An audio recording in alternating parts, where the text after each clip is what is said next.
दोस्तों, एक सिंपल सा सवाल है आपसे, आपके दिल और दिमाग का सबसे बड़ा बोझ क्या है? क्या वो दर्द है जो किसी ने आपको दिया था? क्या वो पछतावा है जो आप अपनी गलतियों के लिए रोज महसूस करते हो? या फिर वो पुराने लम्हे जिनसे आप छुटकारा पाना चाहते हो, लेकिन चाहे जितना कोशिश कर लो वो आपके दिमाग में बार बार आ ही जाते हैं। सच ये है कि हम सब अपनी लाइफ में किसी न किसी फॉर्म में इमोशनल बैगेज लेकर चल रहे हैं। किसी का हार्ट ब्रेक, किसी की फैमिली प्रॉब्लम, किसी का फेलियर, किसी की इनसिक्योरिटीज, और ये सब चीजें एक इनविजिबल चैन की तरह हमें जकड़ लेती है। आपको कभी ऐसा फील हुआ है कि आप फिजिकली तो फ्री हो लेकिन अंदर से आप हमेशा एक बोझ लेकर जी रहे हो? वो बोझ आपको आगे बढ़ने ही नहीं देता, जो आपको रात में जगाता है और जो आपकी एनर्जी, आपकी खुशी, आपकी शांति सब छीन लेता है। और दोस्तों, आज हम जिस किताब की बात करने वाले हैं वो है निक ट्रेनॉन की लिखी हुई मास्टरपीस। ये किताब एकदम सिंपल शब्दों में एक बड़ी सी बात समझाती है। लेटिंग गो का मतलब भूल जाना नहीं है। लेटिंग गो का मतलब है अपने दिमाग और दिल को उन चीजों से आजाद करना जिनके आपके कंट्रोल में होना मुमकिन ही नहीं है। और सबसे बड़ी बात, अपने अंदर एक नया वर्जन क्रिएट करना जो फ्री हो, लाइट हो और कॉन्फिडेंट हो। दोस्तों, ये किताब एक थेरेपी की तरह है। हर पेज आपको एक मिरर दिखाता है जिसमें आप अपना असली चेहरा देख पाओगे। वो चेहरा जो शायद अब तक गिल्ट, पेन और अननेसेसरी सोच के नीचे छुप गया था। और मुझे लगता है कि हम सबको एक बार अपनी जिंदगी में ये मिरर देखना जरूरी है, क्योंकि जब तक आप छोड़ना नहीं सीखोगे तब तक आप जीना नहीं सीख पाओगे। तो चलिए शुरू करते हैं सफर को, एक ऐसी जर्नी जो आपके दिल और दिमाग के बोझ को हल्का कर देगी। एक ऐसी जर्नी जहां आप सीखोगे कि लेटिंग गो एक वीकनेस नहीं बल्कि एक स्ट्रेंथ है। और एक ऐसी जर्नी जहां आप डिस्कवर करोगे अपनी असली अंदर की ताकत। तो वीडियो को इन तक जरूर देखना, क्योंकि मुझे पूरा यकीन है कि आज आप कुछ ऐसा सीख कर जाओगे जो आपकी जिंदगी बदल देगा। चैप्टर 1 है the weight you carry within. कभी तुम्हें फील हुआ है कि तुम्हारे दिल पे एक इनविजिबल वेट पड़ा हुआ है?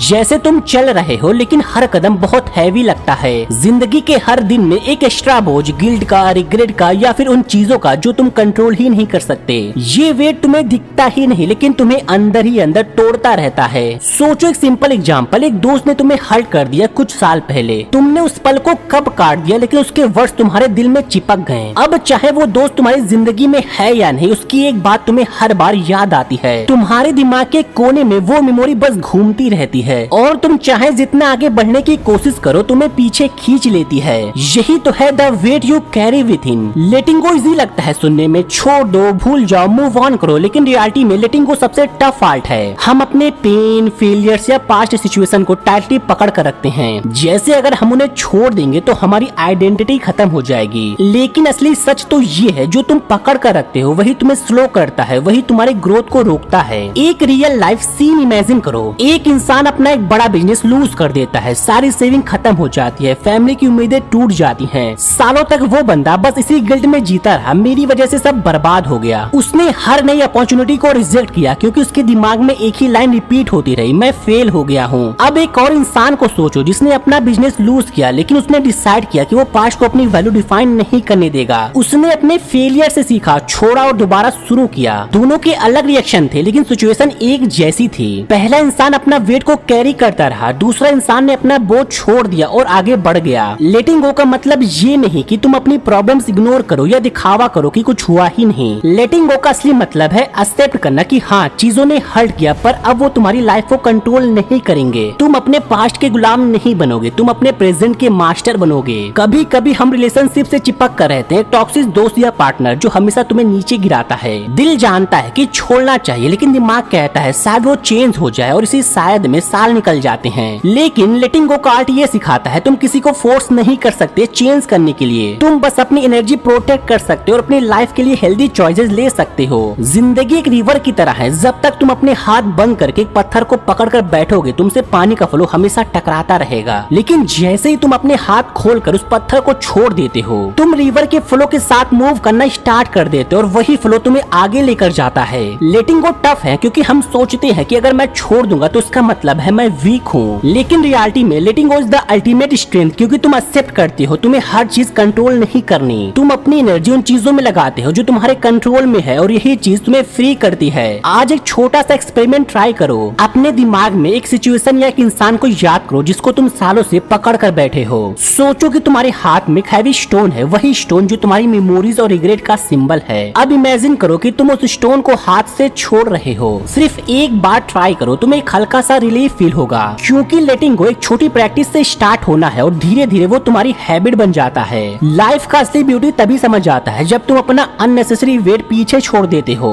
जब तुम अपने अंदर के बोझ को रिलीज कर देते हो तभी तुम्हें फील होता है कि जिंदगी कितनी लाइट और कितनी ब्यूटीफुल हो सकती है। और याद रखो, लेटिंग गो का मतलब भूलना नहीं होता, इसका मतलब है दर्द के बजाय शांति चूज करना, फ्रीडम के बजाय डर को छोड़ना और अपने पास्ट के बजाय अपने फ्यूचर को चूज करना। अब अगला चैप्टर है understanding what hold you back. सोचो तुम एक रेस ट्रैक पर खड़े हो, तुम्हारे सामने फिनिश लाइन है सक्सेस, हैप्पीनेस और इनर पीस की। तुम पूरे एनर्जी के साथ दौड़ने की कोशिश करते हो, लेकिन हर बार तुम्हें लगता है जैसे तुम्हारे पैर किसी इनविजिबल चैन से बंधे हुए हैं। तुम जितना तेज भागने की कोशिश करते हो उतना ही वो चैन तुम्हें खींचती है। अब सवाल ये है, वो चैन है क्या? तुम्हें रोक कौन रहा है? आंसर सिंपल है लेकिन एक्सेप्ट करना टफ है, तुम खुद। हाँ, ज्यादातर लोगों की लाइफ में जो सबसे बड़ा बैरियर होता है वो एक्सटर्नल वर्ल्ड नहीं होता, वो होता उनके अपने अंदर का फियर, उनके अपने डाउट्स और उनके अपने पास्ट के बैगेज। एक रियल लाइफ सिचुएशन इमेजिन करो। रेहान जो एक स्टूडेंट है, वो एग्जाम में एक बार फेल हो गया, उसके दोस्तों ने उसे ताना मारा, फैमिली ने डिसअपॉइंटमेंट शो किया। अब अगले एग्जाम के लिए रेहान कितना भी मेहनत करे, उसके दिमाग में एक ही लाइन घूमती रहती है, मैं फेल हो जाऊंगा। यानी एक्चुअल में उसे रोकने वाली चीज एग्जाम नहीं है, उसका अपना पास्ट एक्सपीरियंस है। और यही प्रॉब्लम हम सबके साथ है, हम अपने फेलियर्स, मिस्टेक या गलतियों को अपने साथ एक शैडो की तरह लेकर चलते रहते हैं और वो शैडो इतनी बड़ी हो जाती है कि हम आगे का लाइट देख ही नहीं पाते। लेटिंग गो का पहला स्टेप ये समझना है कि तुम्हें होल्ड बैक क्या कर रहा है। कभी कभी वो एक टॉक्सिक रिलेशनशिप होता है, कभी एक गलती जो तुमने सालों पहले की थी और कभी तुम्हारा खुद का गिल्ट। एक और एग्जांपल लो, एक इंसान अपना एक बड़ा रिलेशनशिप लूज करता है, ब्रेकअप के बाद उसका दिमाग बस इसी थॉट से भरा रहता है, मैं प्यार के लायक ही नहीं हूँ। अब जब भी कोई नए इंसान उसके लाइफ में आने की कोशिश करता है वो अपना दिल बंद कर देता है। वो रिलेशनशिप फेल हुआ क्योंकि उसने लेट गो नहीं किया, उसने अपने पास्ट को अपने प्रेजेंट पे रूल करने दिया। यही एक इनविजिबल वाल है जो तुम्हें रोक रही है और जब तक तुम उस वाल को आइडेंटिफाई नहीं करोगे तुम उसे तोड़ भी नहीं पाओगे। समझना जरूरी है कि हर इंसान के लाइफ में पेन होता है, लेकिन पेन को होल्ड करके रखना और उसे अपनी आइडेंटिटी बना लेना ये तुम्हारी चॉइस है। तुम्हारे हाथ में है डिसाइड करना कि तुम उस पेन के साथ जीना चाहते हो या उसे छोड़कर आगे बढ़ना चाहते हो। एक सिंपल एक्सरसाइज सोचो, तुम्हारे हाथ में एक बैलून है, तुम उस पे अपना सारा फियर, गिल्ट और रिग्रेट भर देते हो। बैलून बहुत हैवी लग रहा है लेकिन तुम उसे टाइटली पकड़ कर रखते हो। अब इमेजिन करो कि तुम धीरे धीरे उस बैलून का स्ट्रिंग छोड़ देते हो। जैसे ही वो हवा में ऊपर जाता है तुम्हारा वेट हल्का हो जाता है, यही तो है लेटिंग गो। लेकिन बैलून छोड़ने के लिए पहले तुम्हें समझना पड़ेगा कि तुमने उसमें क्या भर रखा है। कभी कभी हम अपने कंफर्ट जोन को भी होल्ड बैक करते हैं, हम सोचते हैं कि सेफ रहना बेटर है और रिस्क लेना डेंजरस है, लेकिन रियलिटी में वही कंफर्ट जोन एक गोल्डन पिंजरा बन जाता है, देखने में शाइनी पर अंदर से तुम्हें ट्रैप करता है। एक मेरा दोस्त था अरे, वो एक जॉब में 8 साल तक फंसा रहा, उसे अपनी जॉब पसंद नहीं थी लेकिन वो छोड़ता नहीं था क्योंकि उसे लगता था यार अगर मैं फेल हो गया तो। उसका कंफर्ट जोन उसका बिगेस्ट बैरियर था, लेकिन एक दिन उसने डिसाइड किया कि वो अपनी पुरानी सोच को लेट गो करेगा। उसने नई अपॉर्चुनिटी ट्राई किया और आज वो अपने ड्रीम करियर में है। द ट्रूथ इज, तुम्हें रोकने वाली चीज दुनिया नहीं है, तुम्हारा अपना दिमाग है। तुम्हारे फियर्स, तुम्हारे एक्सक्यूजेस और तुम्हारी इनसिक्योरिटीज ही तुम्हें पीछे खींचती है और जब तक तुम उन्हें समझकर फेस नहीं करोगे तुम्हें आगे बढ़ना मुश्किल लगेगा। लेकिन जैसे ही तुम ये समझ जाते हो कि तुम्हें होल्ड बैक क्या कर रहा है, तुम अपनी फ्रीडम का पहला स्टेप ले लेते हो, तुम अपने दिमाग की वो चैन तोड़ना स्टार्ट कर देते हो जो तुम्हें पीछे खींच रही थी और तभी तुम्हें रियलाइज होता है कि लेटिंग गो सिर्फ एक चॉइस नहीं एक जरूरत है। तो एक बार रुको, अपनी जिंदगी को देखो और हॉनेस्टली पूछो मुझे रोक कौन रहा है और क्या मैं उस वेट को भी छोड़ सकता हूँ? क्योंकि जब तक तुम्हें पता ही नहीं होगा कि तुम्हें बंद किसने रखा है तुम खुद को फ्री कैसे कर पाओगे। अब बढ़ते हैं अगले चैप्टर की तरफ, facing the fear of change. Change एक ऐसा वर्ड है जो सुनने में सिंपल लगता है लेकिन अंदर से हिला कर रख देता है। कभी नोटिस किया है कि हम सब चेंज को चाहते भी हैं और उससे डरते भी हैं। दिल के कोने में लगता है काश मेरी लाइफ बेटर हो जाए, लेकिन जैसे ही कोई मौका सामने आता है जो रियल चेंज ला सकता है तो हमारा दिमाग पैनिक मोड में चला जाता है। क्या मैं इसके लिए रेडी हूँ? अगर मैं फेल हो गया तो, और अगर सब कुछ बिगड़ गया तो? यही तो है भाई फियर ऑफ चेंज। सोचो एक बंदा है जो एक बोरिंग जॉब में फंसा है, हर दिन same desk, same file, same boss. उसके अंदर की एक आवाज कहती है you deserve better, you should try something new. लेकिन जैसे उसके सामने एक नया जॉब ऑफर आता है उसका दिमाग एक्सक्यूजेस बनाना शुरू कर देता है, यार सेफ तो यही है, नया जॉब रिस्की होगा, अगर गलत डिसीजन ले लिया तो।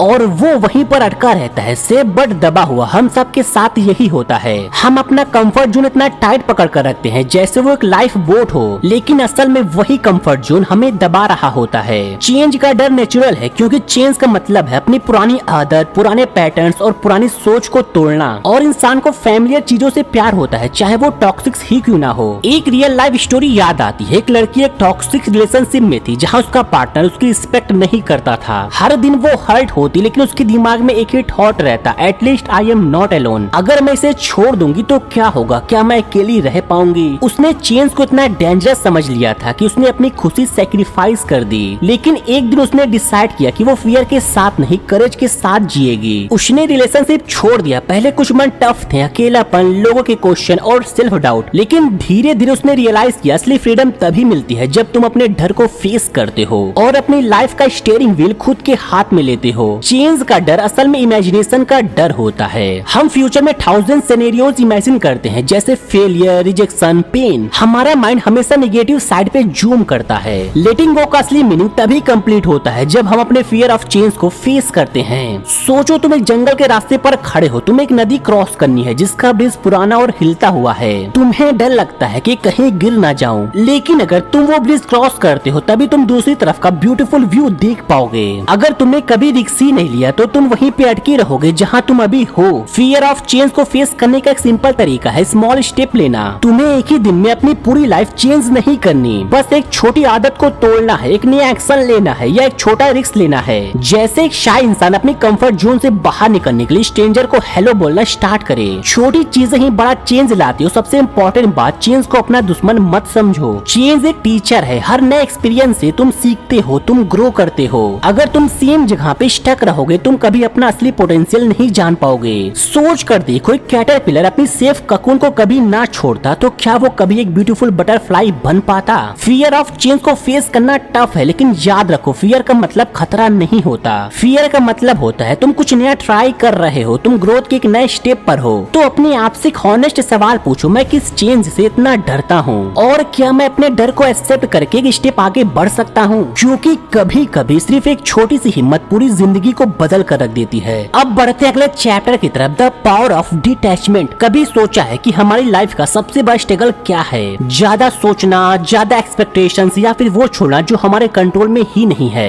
डिटैचमेंट ये एक ऐसी चीज है जो सुनने में थोड़ी कोल्ड लगती है, जैसे कोई इमोशनलेस इंसान बन जाए, लेकिन असल में डिटैचमेंट का मतलब इनसेंसिटिव बनना नहीं है, बल्कि अपनी पीस ऑफ माइंड को प्रोटेक्ट करना है। इमेजिन करो तुम्हारी लाइफ एक ट्रेन की तरह है। हर स्टेशन पर नए लोग आते हैं, कुछ छोड़ के चले जाते हैं, कुछ तुम्हारे साथ थोड़ी देर के लिए सफर करते हैं। लेकिन अगर तुम उन सबको अपनी परमानेंट सीट पे बैठाने लग जाओ तो ट्रेन ओवरलोड हो जाएगी और तुम्हारा सफर मुश्किल हो जाएगा। इसीलिए डिटैचमेंट एक जरूरी स्किल है जो तुम्हें समझाता है कि कौन तुम्हारे सफर का हिस्सा है और कौन सिर्फ एक स्टेशन तक। अब बात करते हैं रियल लाइफ की। तुम्हारा दोस्त हो, रिलेशनशिप हो या करियर हो, हर जगह एक्सपेक्टेशंस होती है। तुम अपना 100% देते हो, फिर दिल से चाहते हो कि सामने वाला भी उतना ही इन्वेस्ट करे, लेकिन जब ऐसा नहीं होता तो पेन होता है। अब यहाँ डिटैचमेंट आता है। डिटैचमेंट का मतलब है मैं अपना बेस्ट दूंगा, लेकिन मैं अपनी खुशी को दूसरों की रिस्पॉन्स पे डिपेंड नहीं करने दूंगा। सोचो एक स्टूडेंट अपना पूरा टाइम एक एग्जाम के लिए प्रिपेयर करता है। उसने मेहनत की, नोट्स बनाए और रात भर उसने पढ़ाई की, लेकिन अगर रिजल्ट में एक्सपेक्टेड मार्क्स ना आए तो वो टूट जाता है। डिटैचमेंट उसको ये सिखाता है कि मेरी वैल्यू मेरे रिजल्ट से डिफाइन नहीं होती। मैंने अपना बेस्ट दिया और जो आउटकम है वो मेरे कंट्रोल के बाहर था। अब सवाल ये है कि डिटैचमेंट कैसे डेवलप होता है? क्या ये एक दिन में आता है? बिल्कुल नहीं, ये एक प्रैक्टिस है, छोटी छोटी चीजों से स्टार्ट होती है। डिटैचमेंट एक ऐसी स्ट्रेंथ है जो तुम्हें रिलेशनशिप में भी ज्यादा हेल्दी बनाता है। मतलब तुम प्यार करते हो, केयर करते हो, लेकिन अपनी खुशी को उनके एक्शन पे फिक्स नहीं करते। ये बिल्कुल वैसा है जैसे गार्डनर फूल को पानी देता है, केयर करता है, लेकिन उसकी ग्रोथ के प्रोसेस को फोर्स नहीं करता। उसे पता है कि ग्रोथ अपने टाइम पे ही होगी। और सबसे इंटरेस्टिंग बात, डिटैचमेंट तुम्हें फ्रीडम देता है। तुम अपने थॉट के गुलाम नहीं रहते। तुम खुद डिसाइड करते हो कि किसको अपने इमोशन का रिमोट देना है। जब तुम डिटैच करना सीख जाते हो तुम्हारे अंदर का प्रेशर कम हो जाता है, तुम्हें ज्यादा क्लैरिटी मिलती है और तुम अपने डिसीजन समझदारी से ले पाते हो। ये तुम्हें लोगों से दूर नहीं करेगा, बल्कि तुम्हें अपने इमोशन के साथ बैलेंस में रखेगा। तुम प्यार करोगे, तुम केयर करोगे, लेकिन अपनी हैप्पीनेस का कंट्रोल अपने ही हाथ में रखोगे। और जब तुम ये आर्ट सीख लोगे, बिलीव मी, तुम्हें दुनिया की कोई भी चीज इजिली हिला नहीं पाएगी। अब हमारा अगला चैप्टर है releasing the need for control. सोचो एक मूवमेंट के लिए तुम्हें हर चीज अपने हिसाब से चाहिए। काम तुम्हारी प्लानिंग के अकॉर्डिंग हो, लोग तुम्हारी एक्सपेक्टेशन के मुताबिक बिहेव करें और लाइफ बिल्कुल तुम्हारी स्क्रिप्ट के अकॉर्डिंग चले। Sound perfect right? लेकिन रियलिटी में ये पॉसिबल ही ही नहीं है। और यही जगह है जहाँ हम सब अटक जाते हैं क्योंकि हम कंट्रोल छोड़ ही नहीं पाते हैं। जरा याद करो कितनी बार तुमने सिचुएशन को अपने कंट्रोल में लाने की कोशिश की है। एक रिलेशनशिप जिसमें तुम चाहते थे कि सामने वाला हमेशा तुम्हारी तरह फील करे, एक जॉब जहाँ तुम्हें लगता था कि तुम्हारी परफॉर्मेंस ही सब कुछ डिसाइड करेगी, या फिर एक फैमिली सिचुएशन जिसमें तुम सोचते थे कि अगर तुम ज्यादा एफर्ट दोगे तो सब कुछ ठीक हो जाएगा। लेकिन कितनी बार तुमने रियलाइज किया है कि जितना तुम कंट्रोल करने की कोशिश करते हो उतना ही चीजों का प्रेशर बढ़ता जाता है। हमें लगता है कि अगर सब कुछ हमारे हाथ में होगा तो पेन और प्रॉब्लम्स कम हो जाएंगे, लेकिन असली सच ये है कि जितना हम कंट्रोल के पीछे भागते हैं उतना ही ज्यादा हम एंजाइटी और स्ट्रेस को अपनी लाइफ में इन्वाइट करते हैं। अब सवाल ये है कि हम कंट्रोल छोड़ते हैं तो क्या हम वीक हो जाते हैं? बिल्कुल नहीं। कंट्रोल छोड़ना वीकनेस नहीं है, स्ट्रेंथ है। ये एक्सेप्ट करना कि दुनिया हमारे रूल्स पे नहीं चलती बहुत बड़ी हिम्मत की बात है। ये एक इमोशनल मैच्योरिटी है जो तुम्हें जिंदगी के हर स्ट्रगल के सामने ज्यादा रिसाइलेंट बनाती है। हम अक्सर सोचते हैं कि अगर हम अपनी तरफ से ज्यादा प्यार, ज्यादा केयर, ज्यादा सेक्रीफाइस करेंगे तो सामने वाला भी वैसा ही बिहेव करेगा। लेकिन क्या ये सच है? नहीं, क्योंकि तुम दूसरों के एक्शन या फीलिंग को कभी कंट्रोल नहीं कर सकते। जो तुम कर सकते हो वो ये है कि अपनी तरफ से बेस्ट दो और फिर लेट गो करो। जब तुम ये सीख जाते हो तुम अपनी खुशी का रिमोट अपने हाथ में रखते हो, ना कि दूसरों के। लाइफ एक रिवर की तरह है, अगर तुम उसके फ्लो के अगेंस्ट तैरोगे तो थक जाओगे, लेकिन अगर तुम उसके फ्लो के साथ चलो तो तुम इजिली डेस्टिनेशन तक पहुंच जाओगे। और सबसे पावरफुल चीज ये है कि जब तुम कंट्रोल छोड़ देते हो तुम्हें एक अलग ही फ्रीडम फील होती है। तुम अपनी एनर्जी उन चीजों पे फोकस करते हो जो तुम्हारे हाथ में है और बाकी चीजों को तुम शांति से एक्सेप्ट कर लेते हो। यही एक बैलेंस लाइफ का सीक्रेट है। सो अगर तुम अपनी लाइफ में पीस और ग्रोथ चाहते हो तो एक गोल्डन मंत्र याद रखना, do your best then let the rest. क्योंकि हर बार जब तुम कंट्रोल छोड़ते हो तुम अपने अंदर की एक अननेसेसरी बर्डन से फ्री हो जाते हो। तुम लाइट फील करते हो, तुम फ्लेक्सिबल बन जाते हो, सबसे इम्पोर्टेंट तुम खुद के साथ ज्यादा कनेक्टेड हो जाते हो। दोस्तों बात करते हैं एक इम्पोर्टेंट चीज की, हमने द आर्ट ऑफ लेटिंग गो से क्या सीखा। सबसे पहली बात, हम सबके लाइफ में कुछ ना कुछ ऐसा होता है जो हमारे कंट्रोल में नहीं होता, और जब हम उस चीज को फोर्सफुली कंट्रोल करने की कोशिश करते हैं तभी हमारी एंजाइटी, स्ट्रेस और पेन बढ़ता है। दूसरी बात, अपने इमोशन को समझना और उन्हें एक्सप्रेस करना ही उनसे फ्री होने का तरीका है। अगर आप इमोशन को दबाओगे तो वो पॉइजन की तरह आपके अंदर ही बढ़ता रहेगा, लेकिन अगर आप उन्हें समझोगे और रिलीज करोगे तो आपका दिमाग क्लियर हो जाएगा। तीसरी और सबसे पावरफुल बात माफ करना है। हम सोचते हैं कि माफ करना मतलब गलती भूल जाना है, पर असल में माफ करना एक गिफ्ट है जो आप अपने दिल को देते हो। आप अपनी एनर्जी उन लोगों के कंट्रोल से वापस ले आते हो जिन्हें आप माफ कर देते हो। और दोस्तों सबसे लास्ट और इम्पोर्टेंट बात, लेटिंग गो एक प्रोसेस है, ये एक बार का काम नहीं है, ये एक डेली प्रैक्टिस है। रोज अपने आप से एक सवाल पूछो, क्या मैं आज अपने दिमाग में कोई अननेसेसरी बोझ लेकर चल रहा हूँ? अगर जवाब हाँ है तो उसे छोड़ दो, क्योंकि लाइफ बहुत छोटी है और आप डिजर्व करते हो एक हैप्पी लाइफ। दोस्तों मुझे आपको एक छोटी सी एक्सरसाइज देनी है, अभी तुरंत कमेंट सेक्शन में लिखिए मैं किस एक चीज को आज से छोड़ रहा हूँ। हो सकता है वो एक टॉक्सिक रिलेशनशिप हो सकता है वो एक पुरानी गलती हो, या हो सकता है वो एक थॉट हो जो आपको रोज परेशान करता है। लेकिन जब आप लिखते हो आप अपने सबकॉन्शियस माइंड को सिग्नल देते हो कि अब मैं अपने दर्द और बोझ को अपने ऊपर राज करने नहीं दूंगा। और हाँ, अगर आपको ये वीडियो पसंद आया हो तो एक लाइक जरूर करना, अपने दोस्तों और फैमिली के साथ शेयर करना जिनको ये वीडियो सुनने की जरूरत है। और हाँ, चैनल को सब्सक्राइब करना मत भूलना, क्योंकि आगे भी मैं आपके लिए ऐसे ही लाइफ चेंजिंग वीडियोस लेकर आता रहूंगा। मिलते हैं नेक्स्ट वीडियो में एक नई किताब, एक नई सोच और एक नई जर्नी के साथ। तब तक के लिए अपना ख्याल रखो और अपनी लाइफ को एक फ्रेश स्टार्ट दो।